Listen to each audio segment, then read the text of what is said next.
Oh my gosh, is the keto guy, is he turning his back on keto? Is Thomas DeLauer turning his back? Oh my God.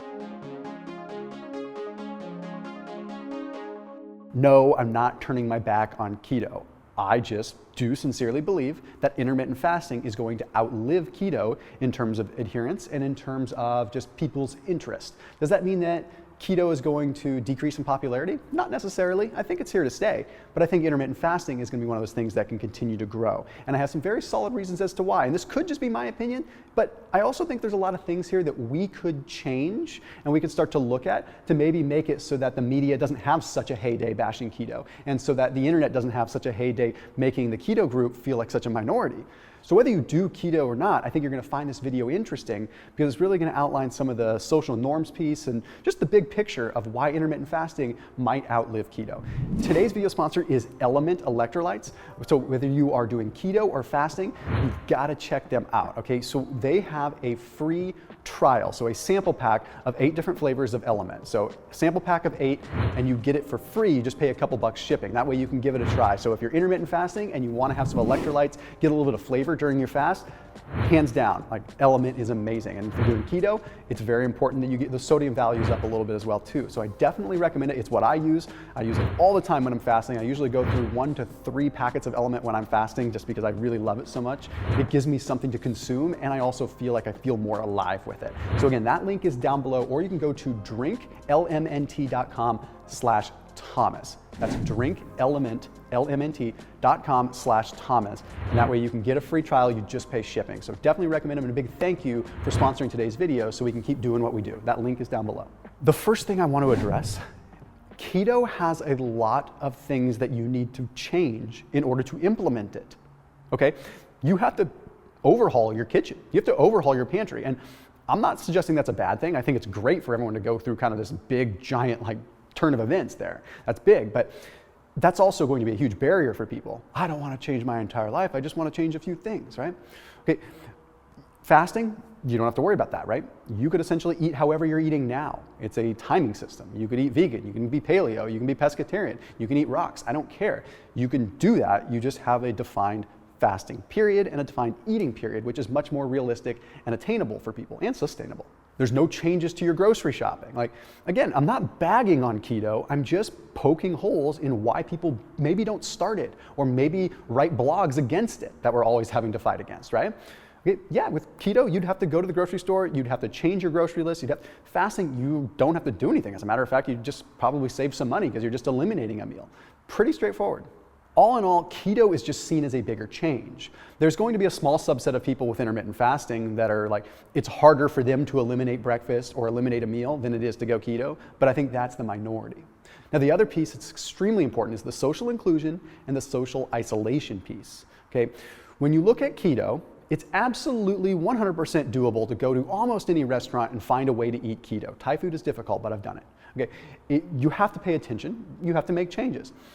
But I would still argue that it's a lot easier to be someone that intermittent fasts in a social setting, okay? Because you can go to dinner, nothing really has to change. You can eat what you would normally eat for the most part. It's also probably more socially acceptable to fast through breakfast because a lot more people don't eat a lot of breakfast. You can sit there with a cup of coffee or a cup of tea at breakfast and nobody's gonna really think you're all that strange compared to sitting at a restaurant for dinner, a fancy dinner, asking the waiter to make 17 different changes and hybridizations to your favorite meal. Now, additionally, when it comes down to kind of the social isolation piece, we all have a tendency to generate community and even isolate ourselves within that. So with keto, I've found there's a very dogmatic sort of mentality, and I've become a little bit of like a different breed of cat in the world of the keto community because I don't necessarily subscribe to the dogmatic behavior. I think keto is great, but I also think there's a bigger thing for all of us. There's bigger answers out there for all of us than just keto and living in that small world all the time. That doesn't mean that the keto community isn't amazing. I speak at keto events, I participate in that because I love the research and I'm just compelled to continue to drive that forward because I think there's a lot that we have yet to uncover. That being said, self-isolating is one way to drive yourself insane. So here's an interesting study that talks about social norms and why fasting might end up kind of grouping in with that for better adherence. So this study took a look at fMRI scans. So it looked at people's brains, okay, and then it gave them pictures of food, and it said, hey, go ahead and rate what you think looks the most appetizing. So they ranked their food, and then what they did is after they were done ranking the food, they said to them, okay, here is a sheet with what most people voted for. So now they saw the peer norms, right? Like what their peers were choosing. And then they said, okay, we're gonna look at the fMRI again, and we're gonna have you look at pictures again. The second time, guess what? They chose foods that other people said were their favorites. They basically subscribed to social norms because it's what we do. Okay, but then when they look at the brain, they saw the brain activity was super heightened in the nucleus accumbens associated with reward. They felt good making choices that other people thought were good choices because it affirmed that, I'm making a good choice, okay?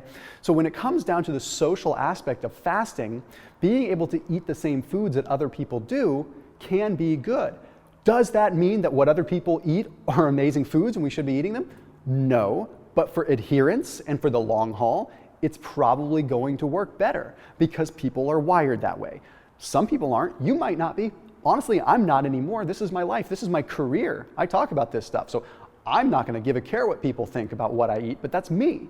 90% of society is going to give a care. With keto, that can be a little bit difficult, right? It's doable, but it's not always realistic for people. So again, people have a heyday with that. Keto's the most, you alienate everything. It just gives them ammunition, okay?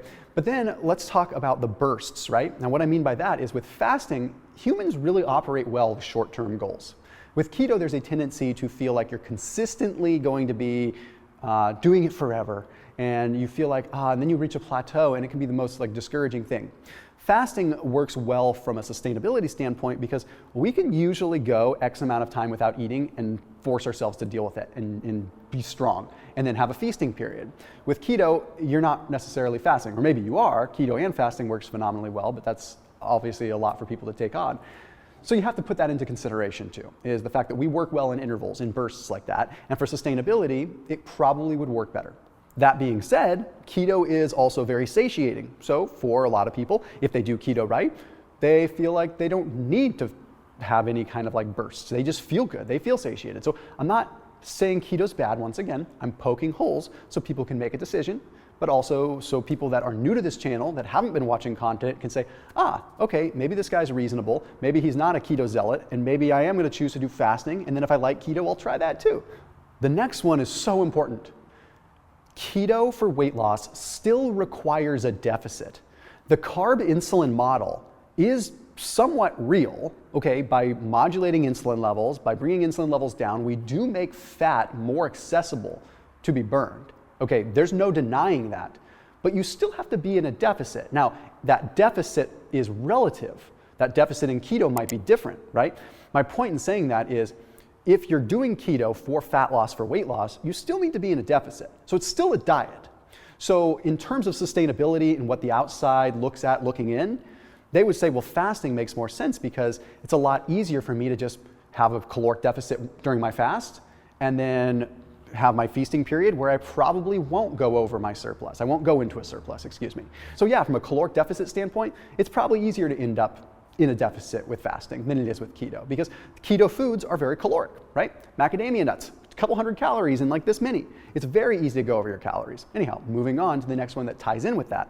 There are so many hyper palatable keto junk foods popping up that it really could be the downfall of people's success with keto. Why does keto work so well and why is it so popular?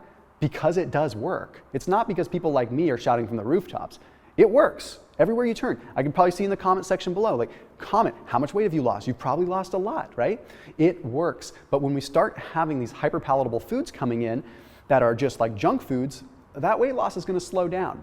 When I started keto 11 years ago, there weren't a lot of those keto junk foods. So by nature, keto was like, okay, I have no choice but to resort to whole foods because I don't have junk food options. I had pork rinds and cheese, But for the most part, I was having to eat whole foods. Now there's a lot more variety, making it more difficult. So with less success on keto, you can bet that popularity isn't going to be as high.